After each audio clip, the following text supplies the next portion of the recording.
আচ্ছা, নতুন দলটা খায় না মাথায় দেয়। তৃণমূলের মতো একটা দল থেকে মমতা বন্দ্যোপাধ্যায়ের মতো নেত্রী ছাতার তলা থেকে ব্যাঙের ছাতার তলায় গেলেন কি করে? এটা একটা মমতা বন্দ্যোপাধ্যায়ের ছাতা, বাংলার বাঘিনী, দেশের বাঘিনীর ছাতার তলা থেকে ব্যাঙের ছাতার তলায় গিয়ে আমরা তো অনেক বড় কিছু ভাবছিলাম। এদের দৌড় শেষ পর্যন্ত ওই কোনো মানে আছে? এবং ওনারা মনে রাখবেন কত বড় বিশ্বাসঘাতকতা শুধু মমতা বন্দ্যোপাধ্যায় বা তৃণমূলের সঙ্গে করলেন তাই নয়, ওনাদের প্রত্যেক ভোটারের সঙ্গে করলেন। কারণ লোকসভায় ওনারা গেছেন, ভোটাররা ভোট দিয়েছিলেন কিন্তু অ্যান্টি বিজেপি ভোট। লোকসভায় যারা সাংসদ গেছেন তৃণমূলে তারা কিন্তু অ্যান্টি বিজেপি ভোটারের ভোট পেয়ে সংসদে গেছেন।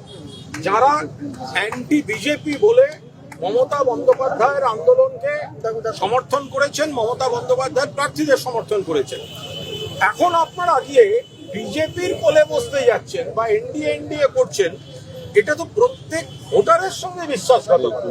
এটা শুধুমাত্র কিন্তু তৃণমূলের সঙ্গে বিশ্বাসঘাতকতা নয়। আপনি সেই মানুষটাকে কি কৈফিয়ত দেবেন আপনার এলাকায় যিনি বিজেপির বিরোধিতা করার জন্য আপনাকে লোকসভায় পাঠিয়েছিলেন?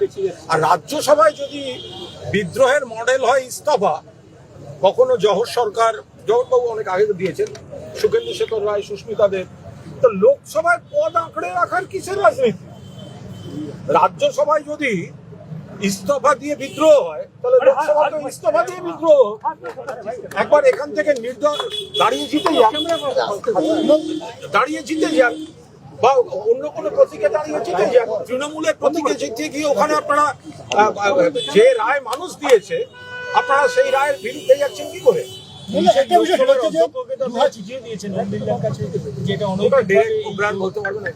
আজকে আপনাদের দলের তরফ থেকে স্পিকারকে একটি চিঠি দেওয়া হয়, লোকসভা স্পিকারকে।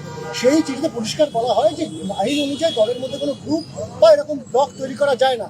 তাতেই কি দল থেকে অন্য দলে যাওয়ার পরিকল্পনা হলো?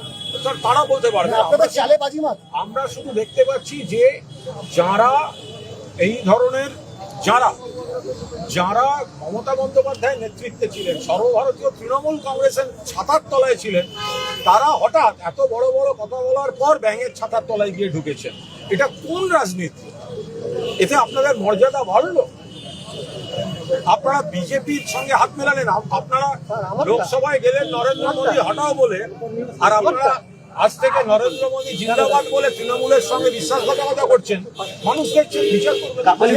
সরাসরি বলছে আপনাদের কি কোনো দাবি থাকবে যাতে এইভাবে এটা ডেরেক ওব্রায়েন ডিটেল বলতে পারবে, আমি আপনারা বলবো। কাকলি ঘোষ সরাসরি বলছেন যে এনডিএ শরিক হয়ে তারা কাজ করবে।